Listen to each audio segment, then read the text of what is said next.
Alhamdulillah nahmaduhu wa nasta'inuhu wa nastaghfiruh wa na'udzu billahi min shururi anfusina wa sayyiati a'malina may yahdihillahu fahuwal muhtadi wa may yudlilhu falan tajida lahu waliyyan mursyida wa asyhadu an la ilaha illallah wahdahu la syarikalah wa asyhadu anna Muhammadan abduhu wa rasuluhu la nabiyya ba'dahu amma ba'd. Kaum muslimin wal muslimat, para pendengar radio dakwah salafiyah rahimani wa rahimakumullah jami'ah. Alhamdulillah, pada kesempatan pagi hari ini kita bisa dipertemukan kembali di udara di frekuensi 107,7 FM Radio Dakwah Salafiyah Banjarsari yang dipancarluaskan dari Komplek Pondok Pesantren An-Nur Al-Asari, Kedung Kendal, Sindang Sari, Banjarsari, Ciamis, Jawa Barat. Bagi antum semua yang ingin mengikuti kajian ini dengan seksama, kami persilahkan untuk mempersiapkan segala sesuatunya. Bagi antum yang mempunyai pertanyaan-pertanyaan seputar materi kajian ini atau seputar syariat yang lainnya, kami persilahkan untuk mengirimkannya ke kami di 085353020304 085353020304. Dan sekarang kita langsung aja kepada beliau, Al-Ustadz Abu Abdillah Sofyan Hafidahullah Ta'ala. Kepadanya kami persilahkan.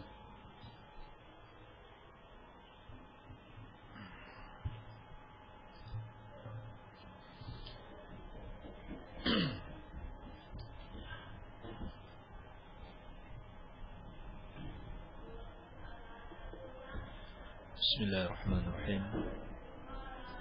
Alhamdulillahi Rabbil Alamin. Wassalatu wassalamu ala nabiyyina Muhammadin wa ala alihi wa sahabatihi ajma'in wa man tabi'ahum bi ihsanin ila yaumiddin. Kaum muslimin yang saya cintai dan saya muliakan, rahimani wa rahimakumullah. Kita akan melanjutkan insyaallah ta'ala kajian hadis-hadis yang ada dalam kitab Arba'in An-Nawawiyah. Kita masih pada hadis yang ketujuh.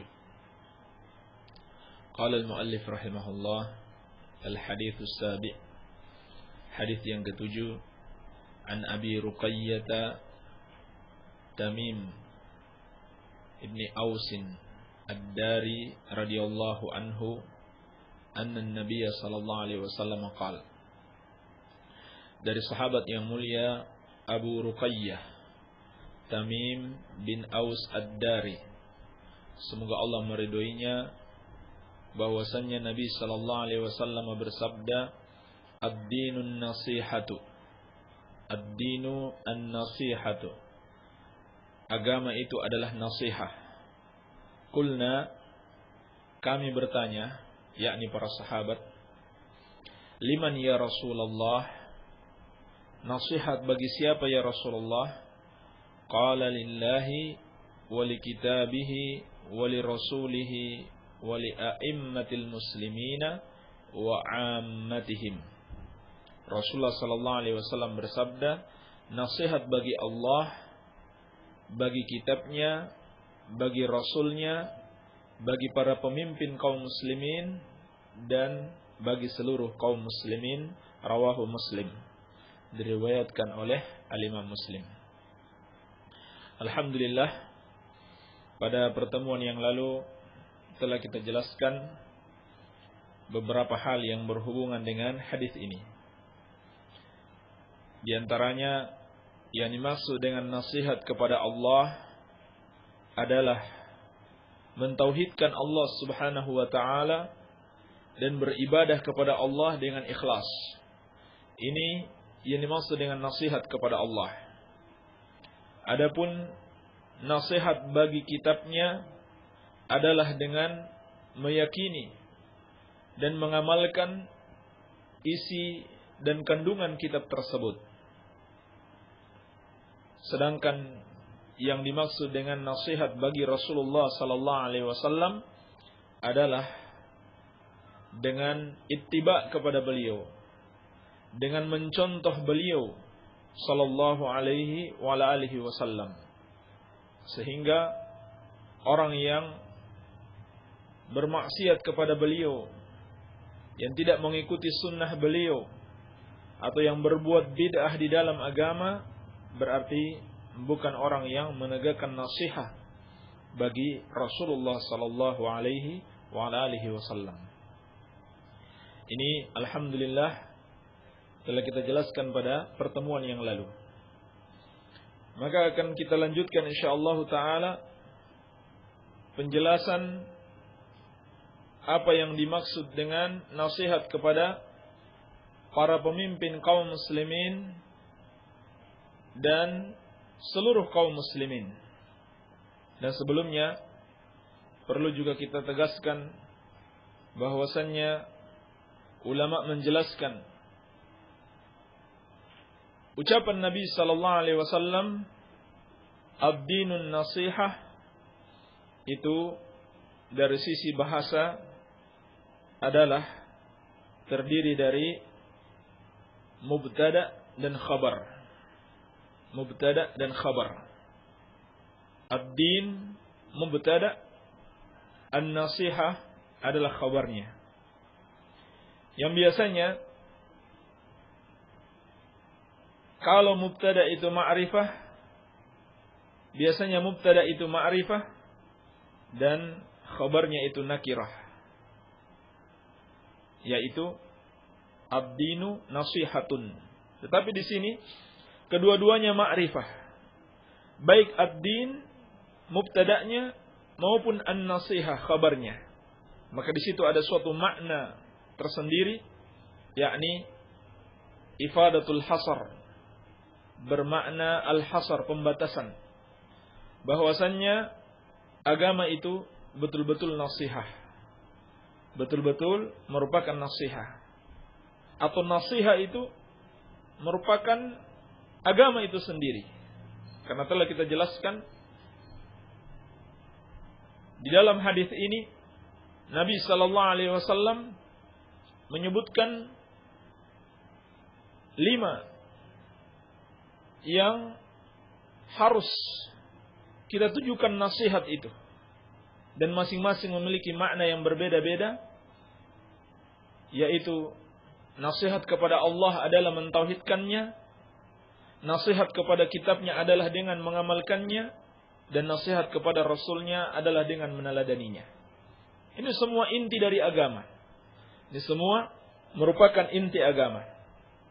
Kita lanjutkan insyaallah taala pada golongan yang ketiga atau yang keempat, yaitu wali a'immatil muslimin, dan nasihat bagi para pemimpin kaum muslimin. A'immah itu jamaknya imam. Jamaknya imam, artinya pemimpin. Dan asal maknanya adalah qudwah. Seperti firman Allah Subhanahu wa taala, "Inna Ibrahima kana ummatan qanitan lillah." Dalam surat An-Nahl ayat ke-120. Ini makna imam di dalam syariat. Dia adalah qudwah. Sesungguhnya Ibrahim, kata Allah, adalah ummah yang taat kepada Allah. Maksudnya dia adalah qudwah, teladan. Demikian pula dalam surat Al-Furqan ayat ke-74 tentang doa hamba-hamba Allah yang penyayang, waj'alna lil muttaqina imama, dan jadikanlah kami imam bagi orang-orang yang bertakwa. Maksudnya apa? Qudwah, teladan. Baik. Kata Syekh Ibnu Utsaimin rahimahullah, wa a'immatul muslimina sinfani minan nas. Dan para pemimpin kaum muslimin itu ada 2 golongan. Al-awwal al-ulama. Yang pertama adalah para ulama. Wal muradu bihim al-ulama'u rabbaniyuna. Dan yang dimaksud dengan para ulama adalah ulama rabbaniyun. Siapa mereka? Alladzina warrasun nabiyya sallallahu alaihi wasallam ilman wa ibadatan wa akhlaqan wa da'watan. Ulama Rabbaniyun atau ulama Ahlus Sunnah wal Jamaah adalah ulama pewaris Rasulullah sallallahu alaihi wasallam yang mewariskan ilmu dari beliau, mewariskan ibadah, akhlak dan dakwah. Ini yang dimaksud dengan ulama. Ilmunya mengikuti Rasulullah sallallahu alaihi wasallam, ibadahnya mencontoh Rasulullah sallallahu alaihi wasallam, akhlaknya meneladani Rasulullah sallallahu alaihi wasallam. Demikian pula dalam dakwah. Dia mengikuti metode dakwah Rasulullah sallallahu alaihi wasallam. Ini yang dimaksud dengan al-ulama. Wa haula'i hum ulul amri haqiqatan. Dan mereka itulah pemimpin yang hakiki. Pemimpin yang sebenarnya. Li'anna haula yubashiruna al-'ammah wa yubashiruna al-umara. Karena mereka itu secara langsung membimbing umat, demikian pula membimbing para pemimpin umat itu, yakni pemerintah. Wa yubayyinuna dinallahi wa yad'una ilaih, dan mereka menjelaskan agama Allah dan mereka mengajak kepadanya. Ini yang pertama. Yang dimaksud dengan pemimpin kaum muslimin adalah ulama. As-sinfu tsani min a'immatil muslimin. Yang kedua, bagian kedua dari pemimpin kaum muslimin, mereka itu adalah al-umara, pemerintah. Al-munafidhuna li syariatillah, yang menjalankan syariat Allah Subhanahu wa taala. Walihada naqul, oleh karenanya kami katakan al-ulama mubayyinun wal umara munafidhuna yajibu alaihim ayunafidhu syariat Allah azza wa jalla fi anfusihim wa fi ibadillah. Ulama itu adalah yang menjelaskan syariat Allah. Sedangkan pemerintah, mereka yang merealisasikan syariat Allah tersebut. Wajib atas mereka merealisasikan syariat Allah azza wa jalla pada diri mereka dan pada rakyat mereka. Ini kewajiban pemerintah. Dan ini adalah sesuatu yang berat yang akan dimintai pertanggungjawaban kelak di hari kiamat. Yang pertama akan dimintai pertanggungjawaban kepada para pemimpin itu adalah penegakan syariah, terutama dalam menegakkan tauhid di tengah-tengah masyarakat.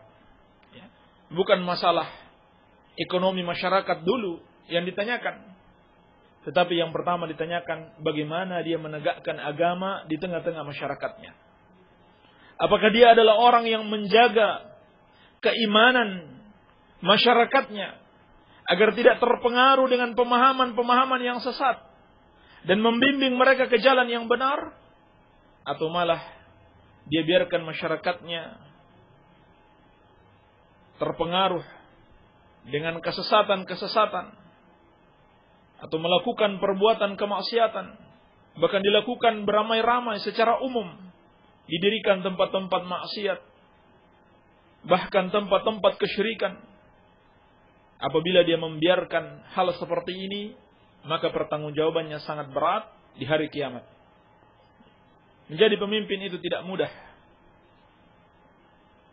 Oleh karenanya, Nabi sallallahu alaihi wasallam telah mengingatkan bahwasannya kepemimpinan itu akan menjadi nadamah yaumul qiyamah, penyesalan pada hari kiamat. Baik. Jadi inilah yang dimaksud dengan pemimpin kaum muslimin, ulama dan umara. Para ulama dan pemerintahnya.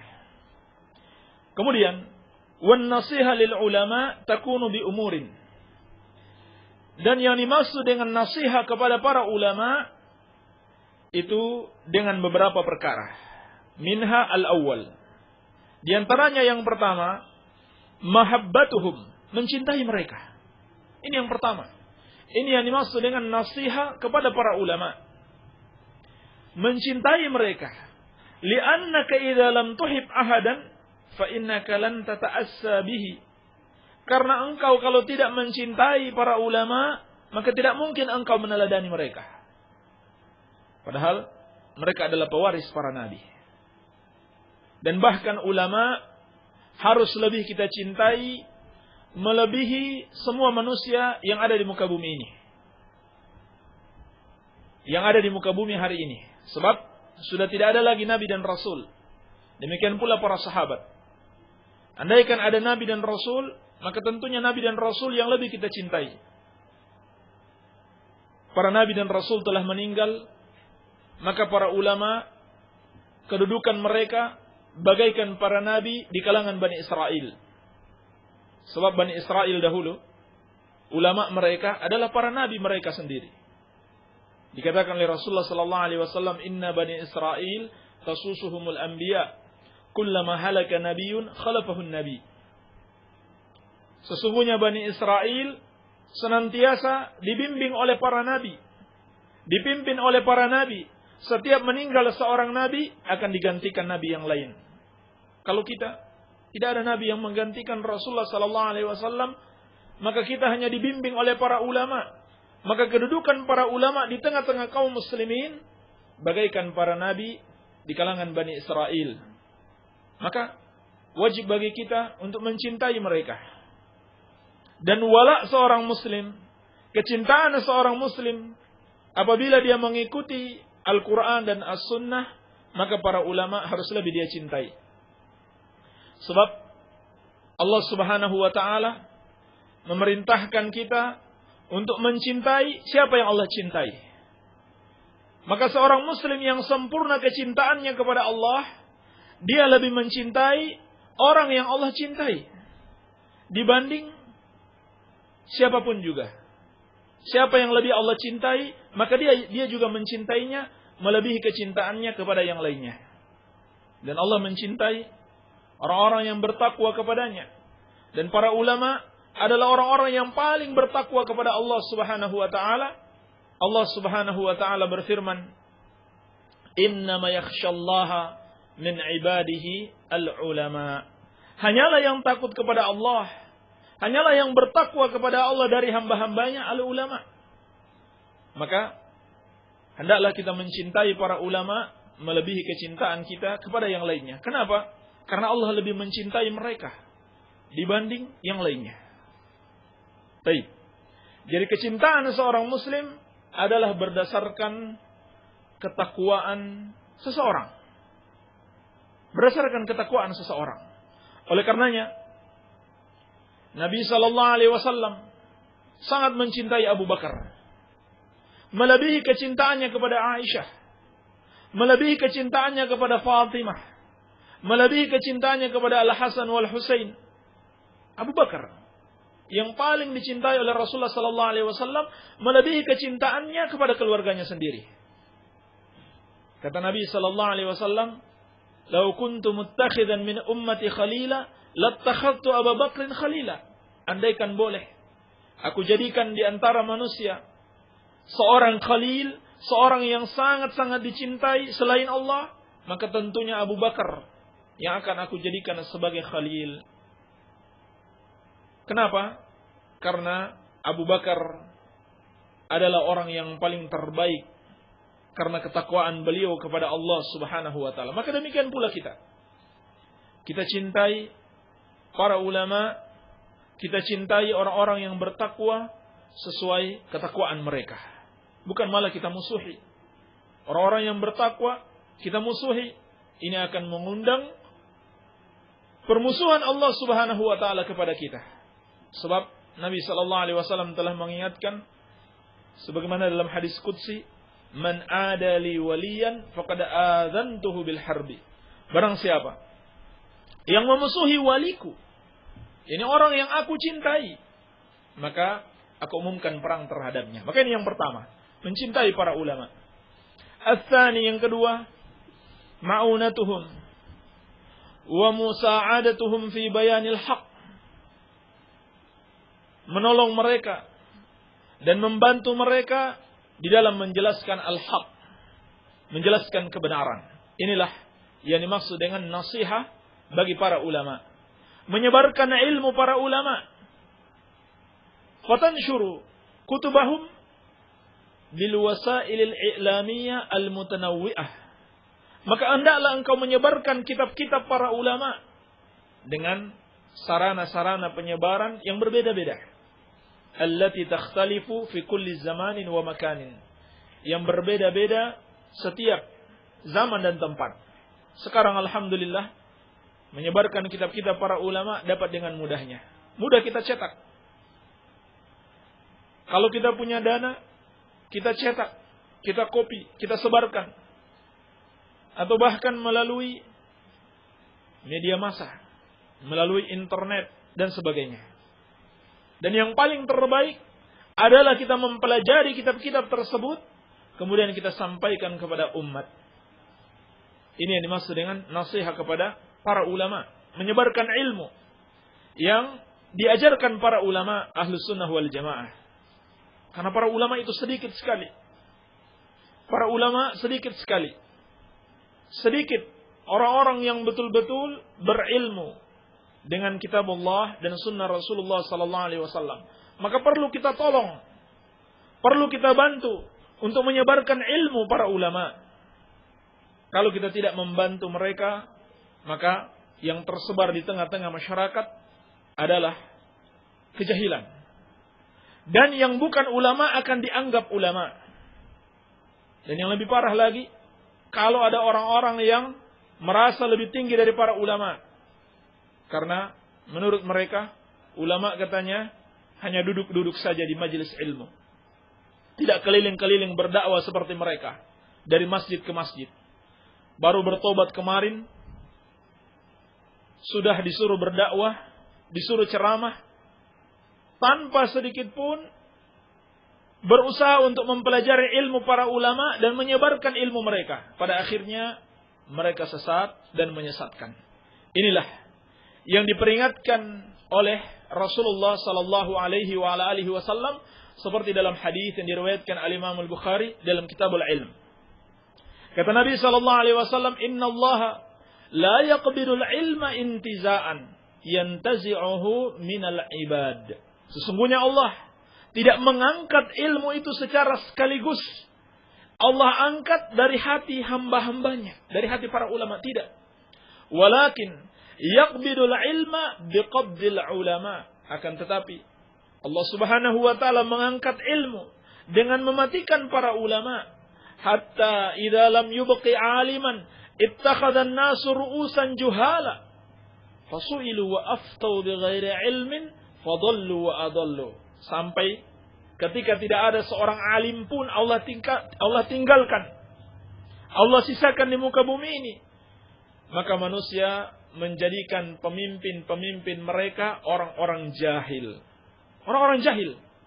Yang diangkat sebagai pengurus umat. Sebagai pembimbing umat. Sebagai tokoh agama. Orang-orang jahil.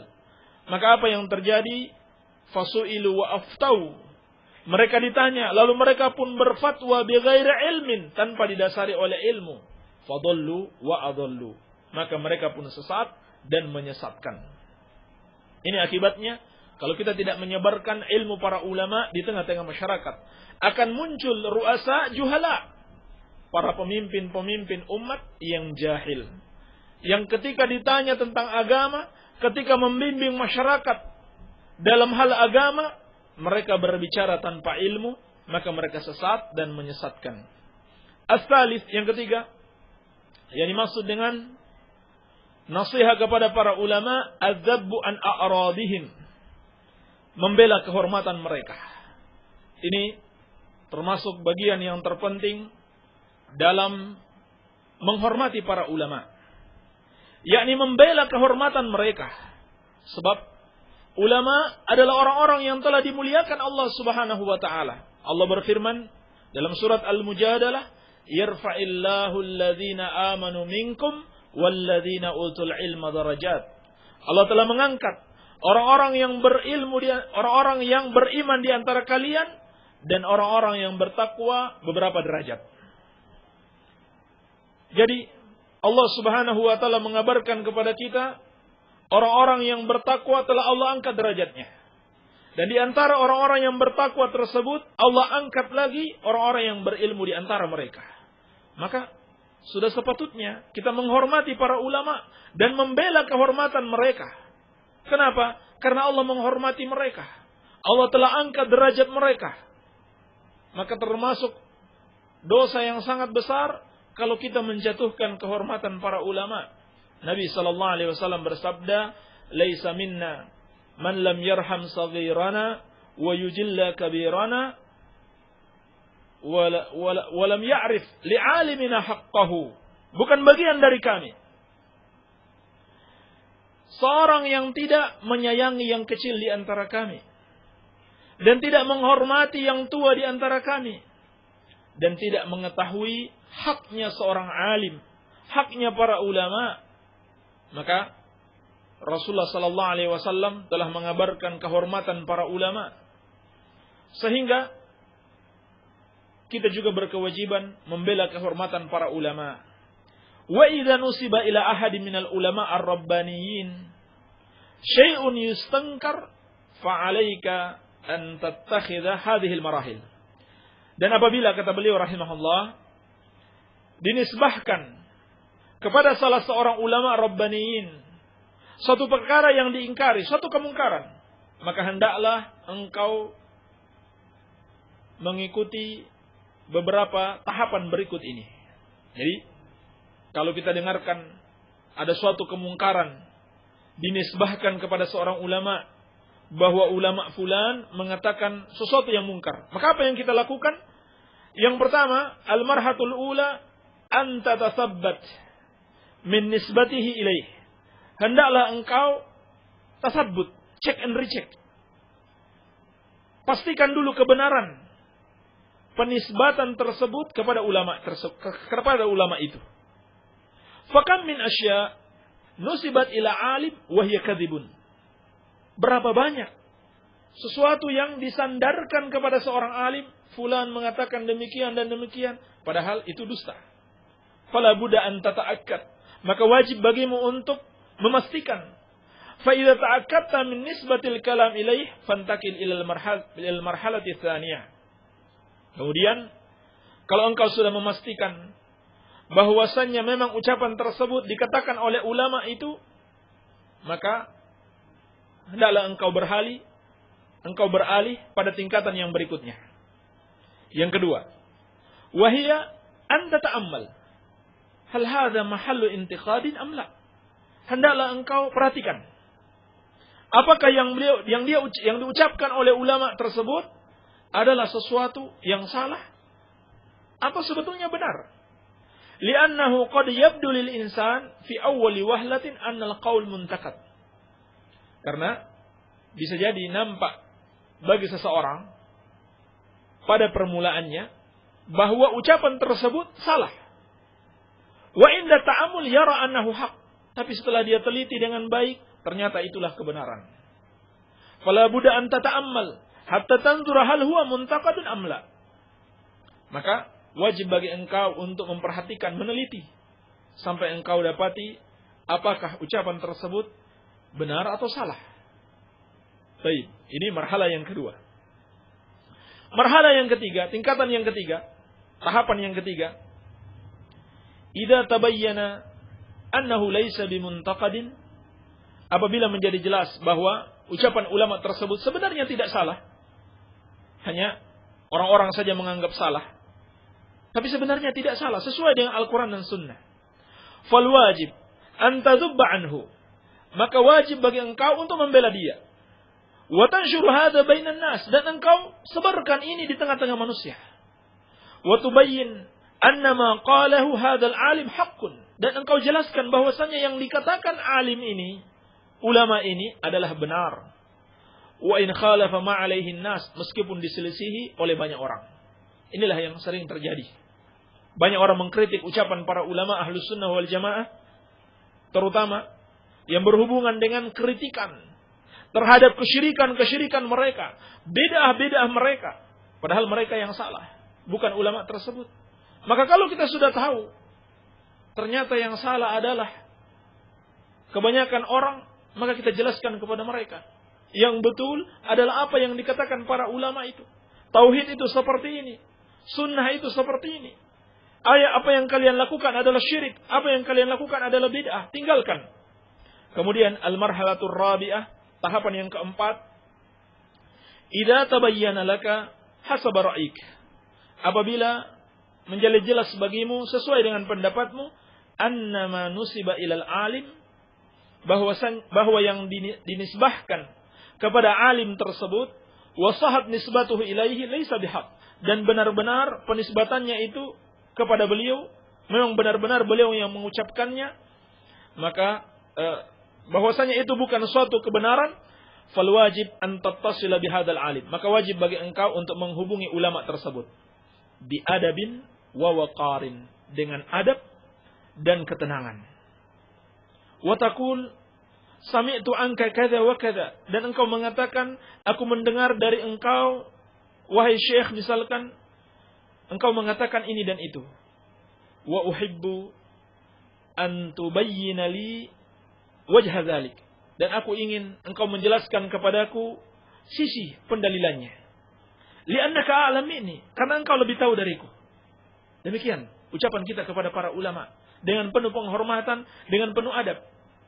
Fa idza bayyana laka hadza falaka haqqul munaqashah. Kemudian apabila beliau telah menjelaskan, maka engkau memiliki hak untuk berdialog, yakni menyampaikan apa yang engkau ketahui.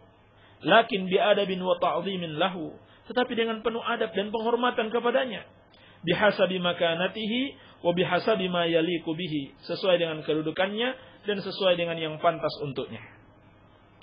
Amma ma yaf'aluhu ba'dul jahalah, adapun kata beliau rahimahullah, yang dilakukan oleh sebagian orang jahil, alladzina ya'tuna ilal alim alladzi ra'a bi khilafi ma yarawun, yang mereka datang kepada seorang alim, seorang ulama yang memiliki pendapat tidak sesuai dengan pendapat mereka, ya'tuna ilaihi bi unfin wa shiddatin, mereka datang kepadanya dalam keadaan berbuat kasar dan keras.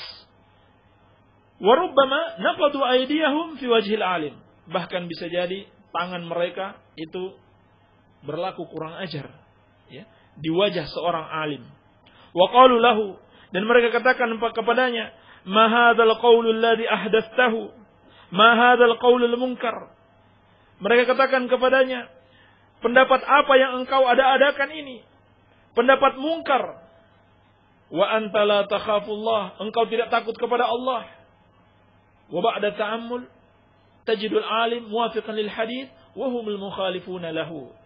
Padahal setelah diteliti, pendapat ulama tersebut sebetulnya sesuai dengan hadis dan mereka yang menyelisihinya. Wa ghalib ma yu'ta haula min ijabihim bi anfusihim, dan pada umumnya yang terjadi pada mereka karena kekaguman mereka terhadap diri mereka sendiri. Yakni baru belajar kemarin sore, Allah berikan kesempatan untuk belajar agama, mereka sudah kagum terhadap diri mereka sendiri, ujub. Ya.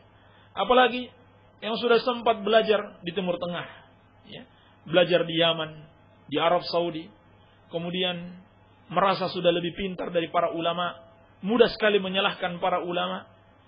Wa dhannihim annahum hum ahlus sunnah, dan mereka menyangka mereka itulah ahlus sunnah.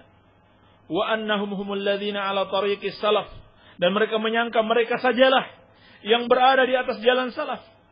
Wa hum ab'adu ma yakunu an tariqis salaf wa anis sunnah, padahal keadaan mereka paling jauh dari jalannya salaf dan dari sunnah Rasulullah sallallahu alaihi wasallam. Ini akibatnya. Kalau para talabatul ilmi, para penuntut ilmu itu merasa ujub, ya, merasa hebat, sudah bisa menghafal kitab ini dan kitab itu, lalu merasa dia sudah lebih pintar dari para ulama, sehingga merendahkan para ulama. Ini bukan sifat seorang ahlu sunnah sejati. Ini bukan sifat seorang penuntut ilmu. Tetapi penuntut ilmu itu menghormati para ulama, karena para ulama telah dihormati oleh Allah Subhanahu wa taala dan Rasulnya sallallahu alaihi wasallam.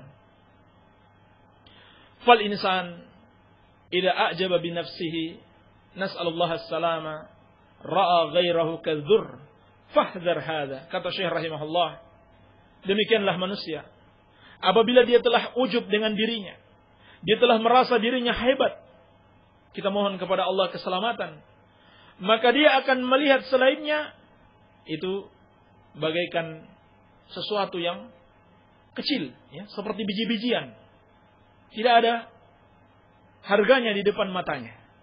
Kenapa? Karena dia merasa dia sudah hebat. Ya. Demikian pula dalam masalah ilmu, ini sangat berbahaya sekali.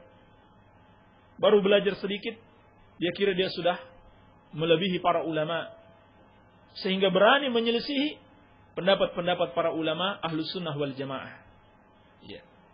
Fahzar hadza, kata Syekh rahimahullah, maka berhati-hatilah dari yang seperti ini.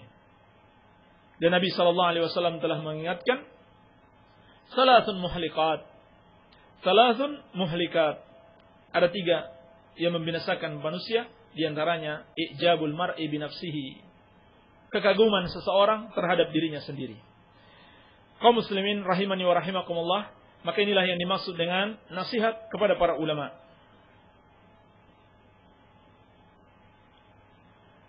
Al-amrul rabi minan nasihati lil ulama.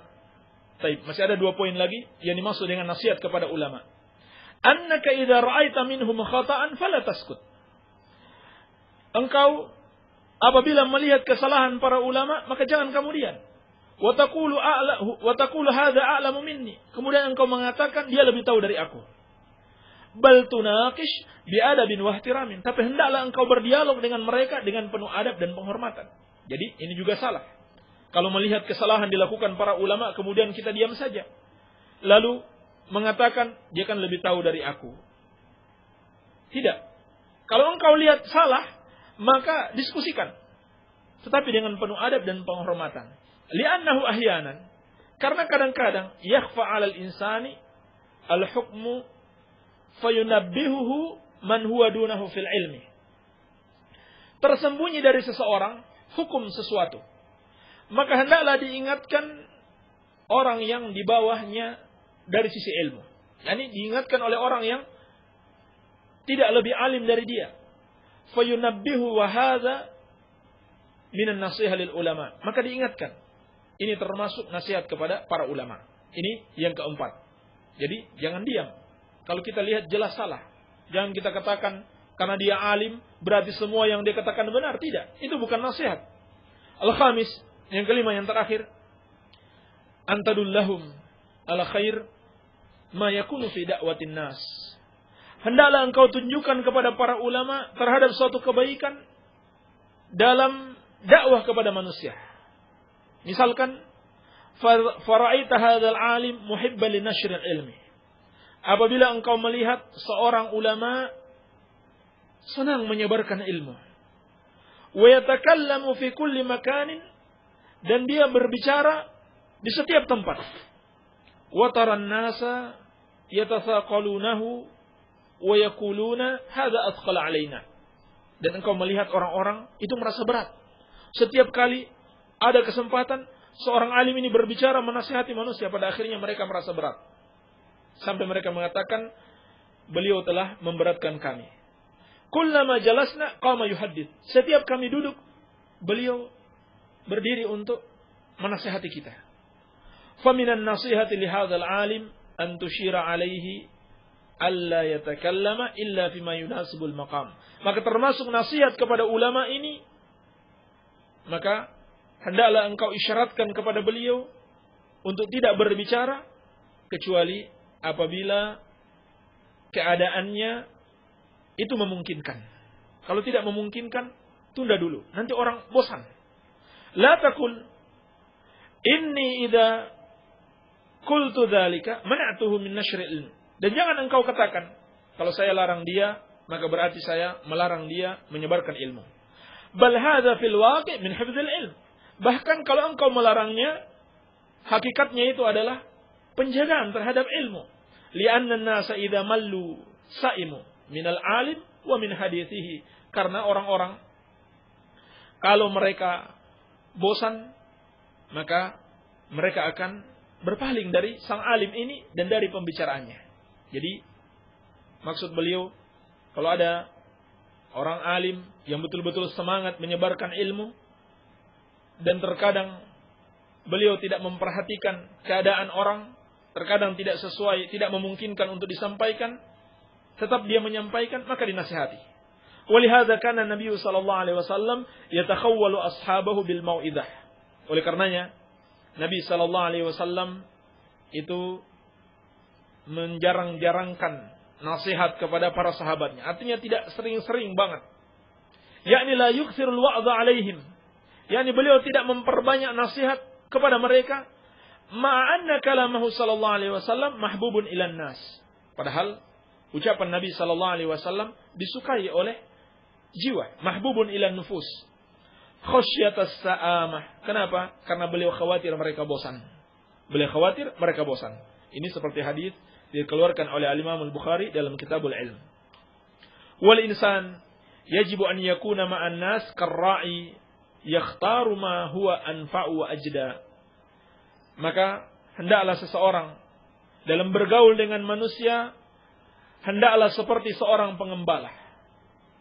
Dia memilih gembalaan yang lebih bermanfaat dan lebih dapat membuat gembalaannya itu betah, ya, berada di situ. Demikianlah kita dalam bergaul dengan manusia.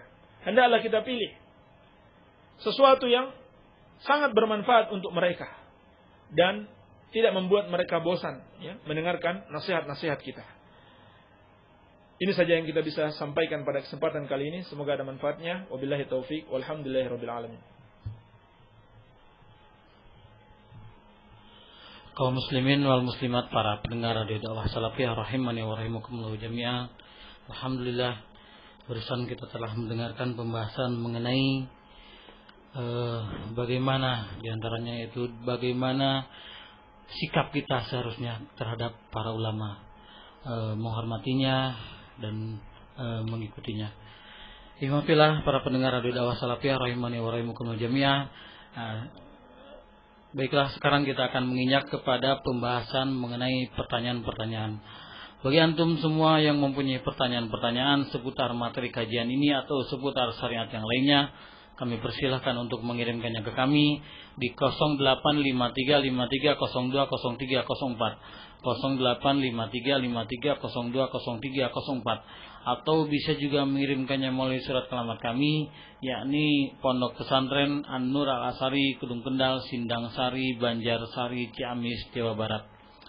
Dan sekarang kita langsung aja kepada beliau, Al-Ustadz Abu Abdillah Sofyan hafidhahullahu ta'ala. Kepadanya kami persilahkan.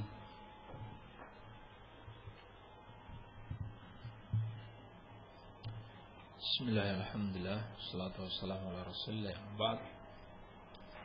Afwan, apa boleh mengucapkan wujud kidam baqa ila akhirih? Dan bagaimana kalau anak yang masih kecil? Pertama, kalau yang dimaksud mengucapkannya sebagai bentuk zikir, wujud kidam baqa dan seterusnya, maka ini termasuk bid'ah. Tidak ada contohnya dari Rasulullah sallallahu alaihi wasallam berzikir dengan hal ini. Yang kedua, kalau yang dimaksud dengan wujud qidam baqa dan seterusnya adalah sifat 20 yang biasa diajarkan di sekolah-sekolah, maka ini adalah pembatasan sifat-sifat Allah yang merupakan akidah Asy'ariyah, bukan akidah Ahlus Sunnah wal Jamaah. Karena Asy'ariyah itu meyakini sifat Allah Subhanahu wa taala hanya ada 20. Padahal setiap nama Allah mengandung sifat Allah. Andaikan nama Allah hanya 99, maka minimal ada 99 sifat. Allah bernama Ar-Rahman, memiliki sifat rahmat. Allah Subhanahu wa taala bernama Al-Alim atau Al-Allam, memiliki sifat ilmu. Dan seterusnya. Padahal nama-nama Allah Subhanahu wa taala itu sangat banyak. Dan bisa jadi satu nama mengandung lebih dari satu sifat. Seperti nama Al-Khaliq itu mengandung sifat kekuatan.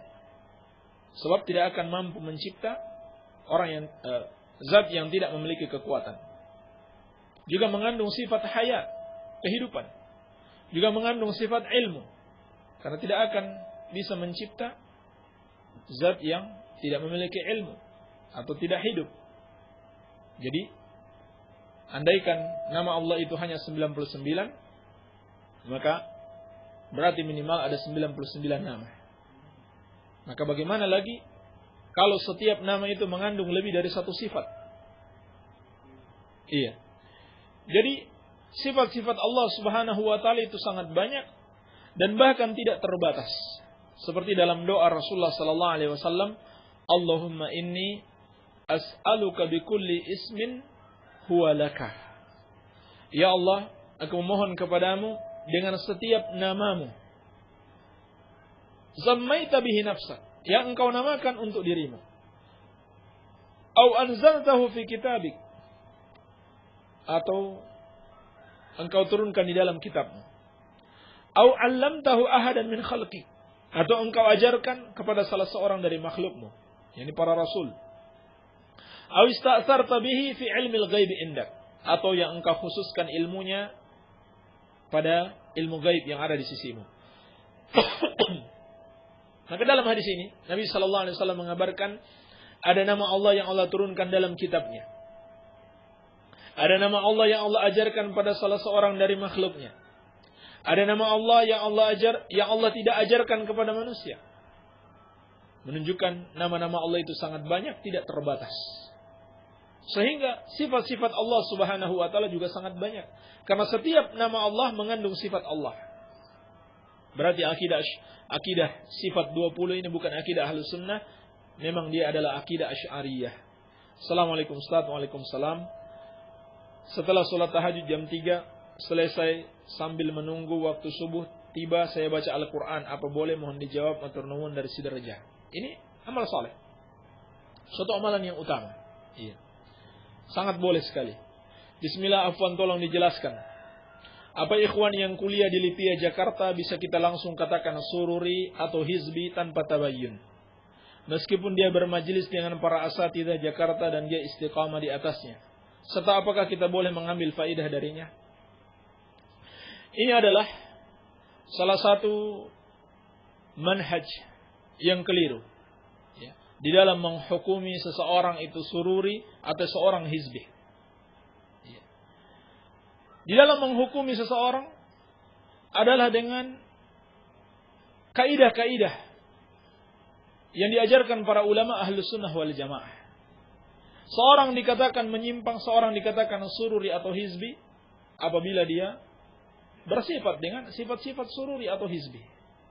Itu pun tidak serta-merta boleh kita ucapkan kepada semua orang. Tetapi ada syarat-syarat yang harus terpenuhi. Ada syarat-syarat yang harus terpenuhi, di antaranya iqamatul hujjah. Kita sampaikan hujjah kepadanya, kita nasihati. Tidak bisa serta-merta kita langsung katakan dia seorang hizbi, dia seorang ahlul bid'ah, dia seorang sururi. Ini tidak bisa. Baik. Apalagi kalau kita berbicara tentang Lipia Jakarta. Lipia ini asalnya milik Ahlus Sunnah wal Jamaah. Ini sekolah milik Ahlus Sunnah. Hanya saja sangat disayangkan hizbiyun itu berhasil masuk ke lembaga ini, kemudian mereka memasukkan manhaj mereka yang rusak kepada para santri yang belajar di sana. Tapi tidak semuanya. Di situ ada ulama Ahlus Sunnah wal Jamaah. Tidak semuanya, ya. Yang kita anggap semua pengajar di situ itu hizbi semua. Tidak. Bahkan itu adalah milik Ahlus Sunnah. Itu sekolah milik Ahlus Sunnah. Dan Lipia yang merupakan cabang Universitas Muhammad bin Saud yang ada di Riyadh itu dibuat cabang di seluruh dunia atas nasihat para ulama Ahlus Sunnah, atas nasihat Syekh Ibn Baz dan syekh ulama yang lainnya. Iya. Jadi asalnya itu milik Ahlus Sunnah wal Jamaah. Hanya memang sayang sekali berhasil ya, disusupi oleh hizbiyun. Tetapi di situ juga ada para masyayikh salafiyin insyaallah taala. Maka tidak bisa kita katakan orang yang kuliah di situ otomatis dia menjadi hizbi atau sururi. Tidak. Apalagi jika jelas dia adalah orang yang istiqamah di atas sunnah. Maka tidak masalah kita mengambil faidah darinya. Tidak masalah kita mengambil faidah darinya apabila memang jelas dia berada di atas sunnah Rasulullah sallallahu alaihi wasallam. Jadi ini manhaj yang keliru. Assalamualaikum warahmatullahi wabarakatuh. Waalaikumsalam warahmatullahi wabarakatuh. Ustaz, apakah salah bila seorang istri sering memberi nasihat pada suaminya karena suaminya sering melakukan kesalahan, tapi si istri dalam memberi nasihat selalu berusaha menjaga kehormatan dan harga dirinya sebagai suami dan tidak di hadapan orang lain? Bahkan ini adalah kewajiban. Ini adalah kewajiban seorang istri terhadap suaminya. Dan ini adalah tanda cinta yang sejati. Ketika dia melihat suaminya melakukan kesalahan, maka dia nasihati. Ini tanda cinta yang sejati. Kalau dia biarkan suaminya melakukan kesalahan tanpa dinasihati, maka menunjukkan dia tidak sayang kepada suaminya. Ini kewajiban antara suami istri. Assalamualaikum Ustaz. Waalaikumsalam. Mau tanya, kalau kurban kulitnya dijual, tapi uangnya dibelikan daging, dagingnya dibagikan. Terima kasih. Wassalam. Yang seperti ini hendaklah tidak dilakukan. Ya. Ini minimalnya syubhat. Tapi kalau mau, berikan saja kulitnya kepada orang yang mau kita berikan. Lalu nanti dia sendiri yang jual. Nanti dia sendiri yang jual kulit tersebut. Allahu a'lam. Assalamualaikum Ustaz. Waalaikumsalam. Apa boleh saya bantu suami bekerja sementara pegawainya ada yang bukan muhrim? Wassalam, terima kasih. Kalau dalam pekerjaan tersebut harus bercampur baur dalam satu ruangan, apalagi saling berinteraksi dengan laki-laki yang bukan mahram kita, maka ini hukumnya haram. Allah Subhanahu wa taala berfirman, memerintahkan para sahabat bagaimana mereka bergaul dengan para istri Nabi, wa idza sa'altumuhunna mata'an fas'aluhunna min wara'i hijab, dzalikum athharu liqulubikum wa qulubihinna. Kata Allah Subhanahu wa taala, kalau kalian memiliki suatu keperluan, meminta sesuatu dari istri-istri Nabi, maka mintalah dari balik hijab. Dari balik hijab. Tidak terhubung secara langsung. Yang demikian itu lebih suci bagi hati kalian dan hati mereka. Ini subhanallah diperintahkan kepada sahabat, orang-orang yang paling bertakwa, dan istri-istri Nabi yang diharamkan menikah setelah kematian Rasulullah sallallahu alaihi wasallam. Istri-istri Nabi adalah bagaikan ibu-ibu kita. Karena haram kita menikahi mereka setelah ditinggal oleh Nabi sallallahu alaihi wasallam. Dan mereka adalah orang-orang yang paling bertakwa. Tapi Allah masih perintahkan, hendaklah kalian, wahai para sahabat, kalau mau berhubungan dengan istri-istri Nabi, itu dari balik hijab. Kenapa kata Allah? Dzalikum athhar. Demikian itu lebih suci. Liqulubikum wa qulubihinna, bagi hati kalian dan hati mereka. Nah, subhanallah, padahal hati mereka adalah hati-hati yang bertakwa kepada Allah Subhanahu wa taala, maka bagaimana lagi dengan kita? Dalam hadis Uqbah bin Amir diriwayatkan Al-Bukhari dan Muslim, Nabi sallallahu alaihi wasallam bersabda, "Iyyakum wad-dukhula 'alan nisa." Janganlah kalian masuk menemui para wanita. Faqala rajulun minal ansar, lalu berkata salah seorang sahabat Ansar, "Afara'aital hamwa?" Ya Rasulullah, bagaimana dengan ipar? Saudara ipar. Qala al-hamwu al-maut. Maka beliau bersabda, saudara ipar itu adalah maut.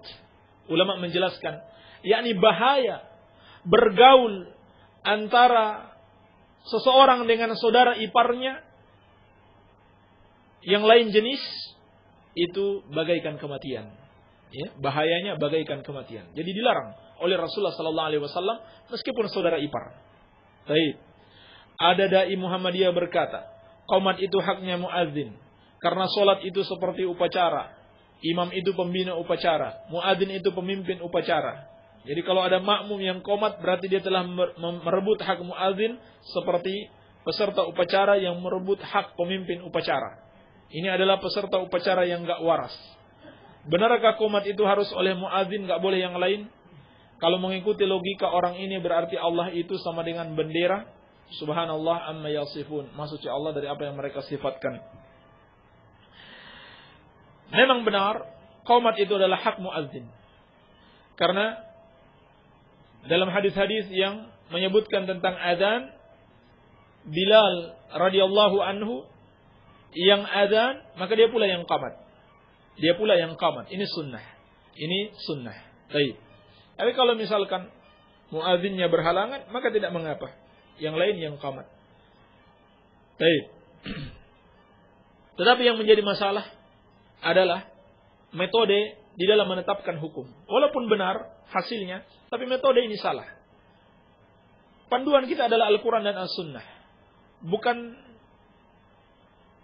menganalogikan dengan apa-apa yang terjadi di dunia ini. Ini metode yang salah, seperti sudah kita jelaskan kemarin. Ini metode orang-orang yang tidak memiliki bekal ilmu. Orang-orang yang malas belajar. Orang-orang yang tidak mau merujuk kepada para ulama, mengandalkan majelis tarjih mereka. Padahal tidak berdasarkan ilmu menurut Al-Quran wa sunnah Rasulullah sallallahu alaihi wa alihi wasallam. Ustaz baca istighfar utama yang berbunyi Allahumma anta rabbi sampai selesai, yang baik di waktu apa dan kapan saja, mohon dijelaskan, terima kasih. Kapan saja boleh kita baca insyaallah taala, terutama pada pagi dan petang hari. Assalamualaikum Pak Ustaz, mau tanya bagaimana cara mengobati yang kena guna-guna. Karena keluarga saya kena guna-guna, santet.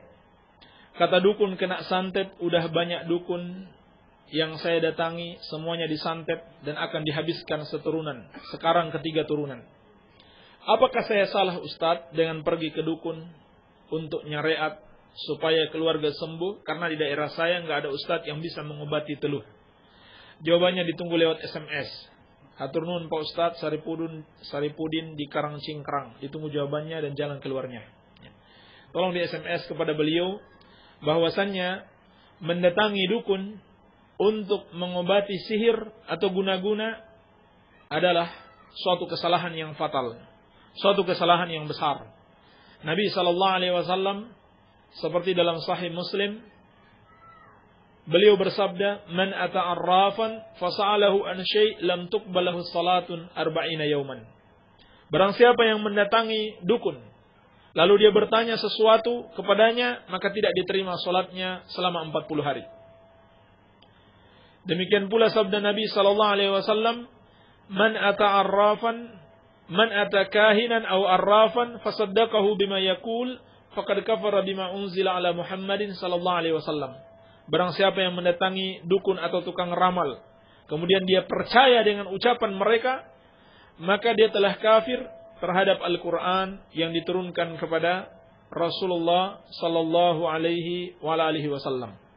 Maka tidak boleh mendatangi dukun atau tukang ramal untuk menanyakan penyakit ini dan penyakit itu dan sebagainya. Maka salah apa yang Anda lakukan.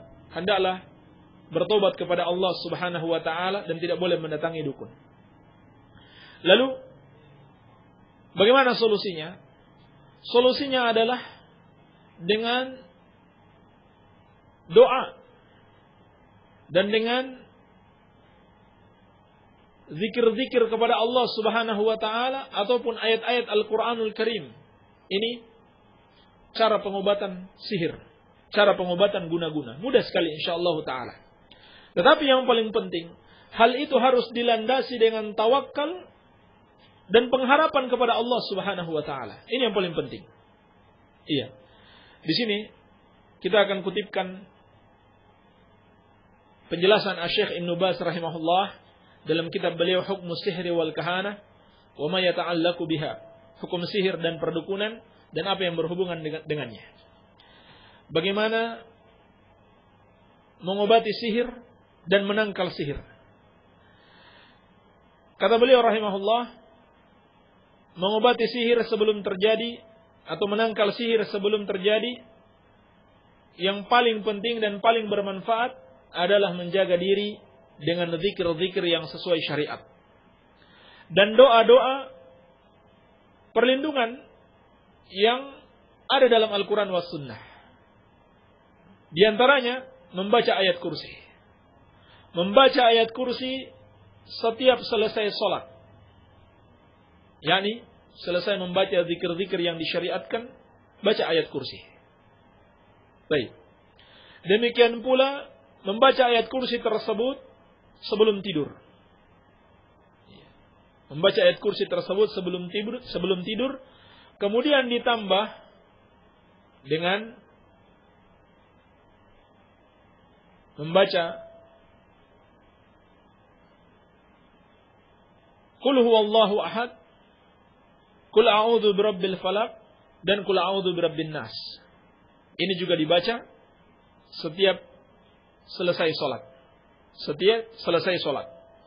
Seperti yang kita sebutkan kemarin tentang zikir-zikir setelah sholat.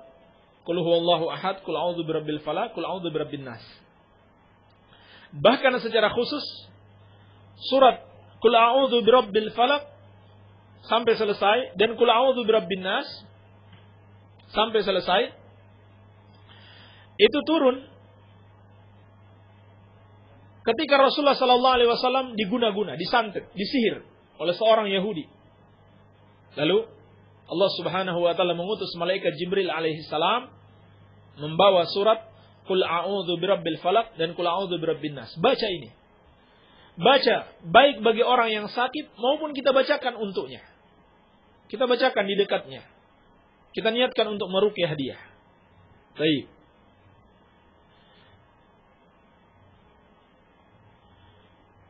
Kemudian surat yang 3 ini, Qul huwallahu ahad, Qul a'udzu birabbil falaq dan Qul a'udzu birabbin nas,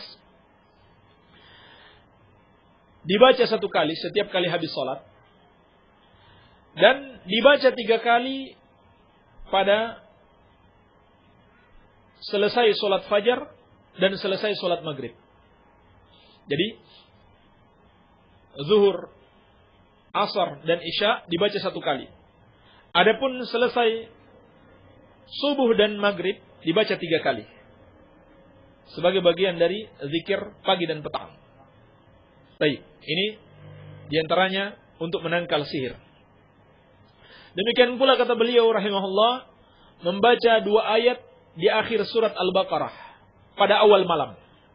Pada awal malam membaca 2 ayat di akhir surat Al-Baqarah, yaitu amanar rasulu bima unzila ilaihi min rabbih wal mu'minun, dan seterusnya sampai akhir surat Al-Baqarah. 2 ayat di akhir surat Al-Baqarah. Baik. Demikian pula memperbanyak ucapan ta'awudz, a'udzu bikalimatillahi tammati min syarri ma khalaq. A'udzu bikalimatillahi tammati min syarri ma khalaq. Aku berlindung dengan kalimat-kalimat Allah yang maha sempurna dari keburukan yang Dia ciptakan. Ini hendaklah perbanyak dibaca pada malam dan siang hari, kapan saja, terutama ketika mendatangi suatu tempat. Karena kata Nabi SAW, siapa yang mendatangi satu tempat kemudian membaca doa ini, maka tidak ada satupun yang akan membahayakan dia. Nah, ini penangkal sihir. Demikian pula membaca pada pagi dan petang hari sebanyak 3 kali Bismillahilladzi la yadurru ma'asmihi syai'un fil ardi wala fis sama' wa huwas sami'ul alim. Dengan nama Allah yang tidak ada satupun yang membahayakan bersama dengan namanya apapun di langit dan di bumi ini, dan Dia maha mendengar lagi maha mengetahui. Baca ini 3 kali pagi dan petang hari. Baik. Demikian pula membaca doa Allahumma rabban nasi azhibil ba'sah washfi antas syafi la shifaa illa shifauka shifaan la yughadiru saqamah. Baik dibaca oleh si sakit maupun kita bacakan kepadanya. Allahumma rabban nasi azhibil ba'sah. Ya Allah, Rabb manusia, hilangkanlah penyakitnya. Washfi antas syafi. Sembuhkanlah engkaulah penyembuh. La shifaa illa shifauk. Tidak ada kesembuhan selain kesembuhan darimu. Shifaan la yughadiru saqamah. Kesembuhan yang tidak menyisakan penyakit. Demikian pula kita bacakan kepada si sakit seperti bacaan yang dibaca oleh Jibril alaihi salam kepada Nabi sallallahu alaihi wasallam ketika beliau disihir. Apa itu? Bismillahi arqiq min kulli syai'in yu'dhik wa min syarri kulli nafsin aw 'ainin hasid Allahu yashfik bismillahi arqiq. Dengan nama Allah aku meruqyahmu dari setiap yang menyakitimu dan dari setiap kejelekan jiwa atau mata yang hasad. Allah yang menyembuhkanmu, dengan nama Allah aku meruqyahmu. Ini baca. Dibaca 3 kali. Baik. Kemudian kata beliau, dan di antara bentuk ilajus sihir, pengobatan sihir ba'da wuqu'ihi, setelah disihir, yang sangat bermanfaat terutama bagi seorang laki-laki kalau misalkan dia tidak bisa berhubungan dengan istrinya karena disihir. Ini salah satu tujuan penyihir, agar suami istri tidak bisa berhubungan. Maka kata beliau, hendaklah dia mengambil 7 lembar daun bidarah. 7 lembar daun bidarah yang hijau. Baik. Tahu daun bidarah ya? Kemudian ditumbuk menjadi halus dengan batu atau yang semisalnya. Lalu dilarutkan di dalam air. Kemudian dibacakan padanya ayat kursi. Ya. Dilarutkan dalam air yang cukup untuk dibuat mandi. Lalu dibacakan padanya ayat kursi. Dan juga bacakan qul ya ayyuhal kafirun, qul huwallahu ahad, qul a'udzu birabbil falaq, dan qul a'udzu birabbin nas. Maksudnya sampai selesai ya, bukan cuma awal ayat itu, sampai selesai. Demikian pula dibacakan pada air yang tercampur daun bidara tersebut ayat sihir dalam surat Al-A'raf, yakni ayat yang berbicara tentang tukang sihirnya Fir'aun pada surat Al-A'raf. Pada surat Al-A'raf ayat ketiga sampai 9. Pada surat Al-A'raf ayat ketiga sampai 9. Dimulai dari wa auhayna ila Musa an alqi asaq, dan kami wahyukan kepada Musa untuk melemparkan tongkatnya, yakni untuk melawan tukang sihir Fir'aun. Baik. Demikian pula yang ada dalam surat Thaha ayat pertama sampai ke-5. Saya ulangi. Ambil 7 daun bidarah, 7 lembar daun bidarah yang hijau, kemudian ditumbuk sampai halus, kemudian dilarutkan dalam air yang cukup buat mandi, lalu dibacakan ayat kursi. Selain ayat kursi, bacakan qul ya ayyuhal kafirun sampai selesai, qul huwallahu ahad sampai akhir surat, qul a'udzu birabbil falaq, dan qul a'udzu birabbin nas. Lalu setelah itu bacakan juga ayat ketiga dari surat Al-A'raf sampai ke-9. Dan juga dalam surat Thaha ayat pertama sampai ke-5. Baik. Kemudian setelah dibacakan, air tersebut boleh diminum sebanyak 3 kali kata beliau, dan sisanya dibuat mandi. Maka insyaallah dengan izin Allah penyakitnya, guna-gunanya akan hilang. Dan bila diperlukan untuk melakukannya lagi 2 kali, 3 kali dan seterusnya, maka tidak mengapa sampai penyakitnya hilang. Ini diantara pengobatan sihir yang dijelaskan oleh Syekh Ibnu Baz rahimahullah dalam kitabnya Hukmus Sihri wal Kahanah. Baik, yang terakhir kata beliau, di antara ilajus sihir, bentuk pengobatan sihir yang sangat bermanfaat adalah berusaha untuk mencari tempat sihirnya, yakni yang diletakkan di situ buhul-buhulnya. Ya, ini biasanya metode tukang sihir seperti itu. Ya, ada buhul-buhul yang mereka tiup-tiup seperti yang dijelaskan dalam surat Al-Falaq, dan mereka letakkan di suatu tempat.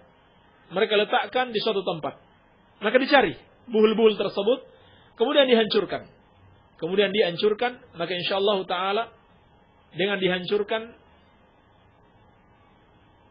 alat atau sarana yang dia gunakan untuk sihir tersebut, untuk guna-guna dan santet, maka dengan begitu akan hilang pula sihirnya. Baik. Inilah tata cara mengobati orang yang kena sihir, guna-guna yang dijelaskan para ulama kita, maka janganlah kita datang ke dukun. Janganlah kita datang ke dukun, tapi kita berusaha. Dan yang paling terpenting dari itu semua adalah tawakal kepada Allah. Tawakal kepada Allah dan pengharapan hanya kepada Allah Subhanahu wa taala. Dan juga nasihat kami untuk bersabar, sebab orang yang paling mulia Nabi sallallahu alaihi wasallam juga pernah terkena sihir. Dan beliau bersabar dan beliau diobati, diruqyah oleh malaikat Jibril alaihissalam dengan ayat-ayat Al-Qur'anul Karim. Baik, barangkali ini yang bisa kita sampaikan, semoga ada manfaatnya. Lebih dan kurangnya saya mohon maaf. Subhanakallahumma bihamdika, asyhadu an la ilaha illa anta, astaghfiruka wa atubu ilaik. Wa sallallahu ala nabiyyina Muhammadin wa alihi wasallam, walhamdulillahirabbil alamin. Kaum muslimin wal muslimat, para pendengar radio dakwah Salafiyah rahimani wa rahimakumullah jami'a. Alhamdulillah, pembahasan mengenai materi kajian sudah selesai, pembahasan pertanyaan juga selesai. Maka dengan ini berakhir pula perjumpaan kita pada pagi hari ini. Insyaallah taala nanti besok kita akan berjumpa kembali di gelombang 107,7 FM Radio Dakwah Salafiyah Banjarsari. Dan tidak lupa juga nanti sore ada siaran ulangnya. Nanti sore insyaallah sekitar pukul 16.30 insyaallah akan kami putar siaran ulangnya. Jazakallahu khairan atas perhatiannya. Mungkin ini akhir dari perjumpaan kita pada pagi hari ini. Kurang lebihnya kami mohon maaf, dan mudah-mudahan kita mendapatkan manfaat dan faidah dari apa yang telah beliau sampaikan. Wassallallahu ala nabiyina Muhammadin walhamdulillahirabbil alamin. Wassalamualaikum warahmatullahi wabarakatuh.